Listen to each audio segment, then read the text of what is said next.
नमस्कार. आकाशवाणी पणजी प्रादेशीक खबरां विभागावरवीं देवश्री कामत तुमकां राष्ट्रीय खबरो दिता. केंद्र सरकारान प्रधानमंत्री पोषण शक्ती निर्माण योजने अंतर्गत साहित्याच्या किंमतीत 9.50% वाढ केल्या. ही योजना केंद्र पुरस्कृत योजना आसा, ज्या अंतर्गत बालवाटिकेत शिकपी 11 कोटी परस चड विद्यार्थ्यांक आनी सरकारी अनुदानीत शाळांत 1ली ते 8वीच्या वर्गात शिकपी विद्यार्थ्यांक गरम शिजिल्लें जेवण दितात. केंद्रीय शिक्षण मंत्रालयान म्हळां की फुडल्या म्हयन्याच्या 1 तारखेपासून सगळीं राज्यां आनी केंद्रशासीत प्रदेशांत नवीन दर लागू जातले. ह्या वाडीक लागून 2025-26 954 कोटी रुपयांचो अतिरिक्त खर्च केंद्र सरकार उखलतलो. साहित्याच्या किंमती व्यतिरिक्त केंद्र सरकार भारतीय अन्न महामंडळा मार्फत सुमार 26 लाख मेट्रीक टन अन्नधान्याची पुरवण करता.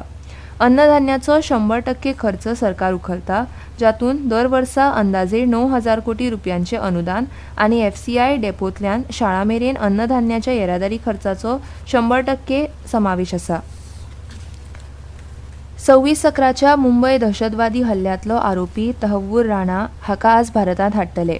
केंद्रीय मंत्री पियुष गोयल हांणी सोशल मिडिया पोस्टांत ही म्हायती दिली. प्रधानमंत्री नरेंद्र मोदी हांच्या दृढ निश्चयान आयज मुंबय हल्ल्यांतल्या आरोपीक भारतांत हाडटले आनी ताका कडक ख्यास्त जातली अशें तांणी म्हळां. मुंबयत माध्यमां कडेन उलयतना तांणी आरोप केलो की काँग्रेस सरकारान दहशतवाद्यांक शिक्षा करपाक कांयच केलें ना. अशी खबर आसा की ताका अमेरिकेंतल्यान खासा विमानान हाडटले. मजगतीं राष्ट्रीय तपास संस्थेचे मुख्यालय, पटियाला न्यायालय आनी राष्ट्रीय राजधानींतले कांय हेर सुवातींची सुरक्षा वाडयल्या. अमेरिकेच्या सर्वोच्च न्यायालयान ताचो अर्ज फेटाळिल्ल्यान प्रत्यार्पण पासून वाचपाचो ताचो निमाणो प्रयत्न अयशस्वी जाला उपरांत राणाक भारतांत हाडटात. केंद्रीय गृहमंत्री अमित शाह हांणी म्हळें की तहव्वूर राणा हाचें परत येवप हें मोदी सरकाराच्या राजनैतिकेचें व्हड यश. तांणी सांगलें की भारतांतल्या लोकां कडेन गैरवर्तन करणाऱ्या सगळ्यांक परत हाडप ही भारत सरकाराची जबाबदारी आसा.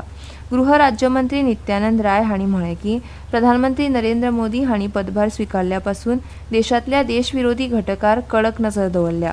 पत्रकारां कडेन उलयतना राय हांणी म्हळें की देशांतल्यान दहशतवाद जवळ पुरायपणान सोंपला.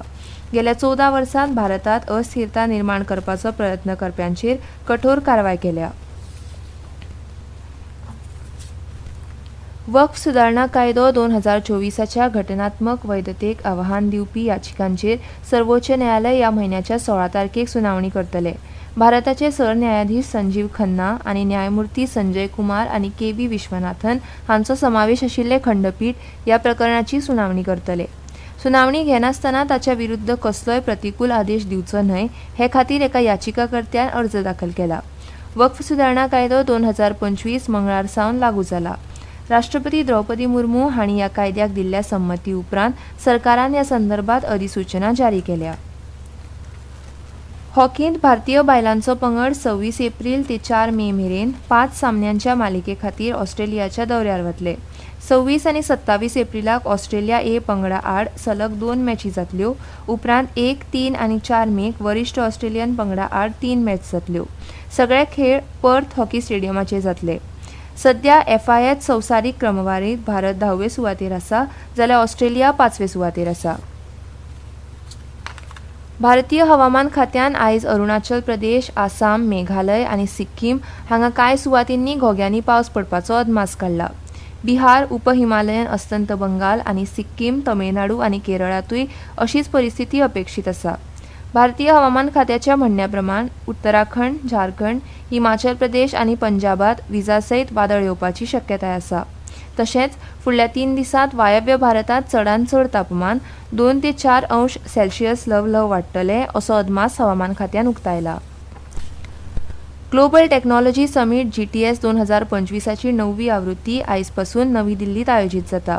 ह्या वर्साच्या शिखर परिशदेची थीम संभावना म्हणजे शक्यता आसा आनी उदेतें तंत्रज्ञान सर्वसमावेशक वाड कशी चलोवंक शकता, डिजिटल प्रशासन घटमूट करूंक शकता आनी सीमापार भागीदारी कशी वाडूंक शकता हाचो शोध घेतले.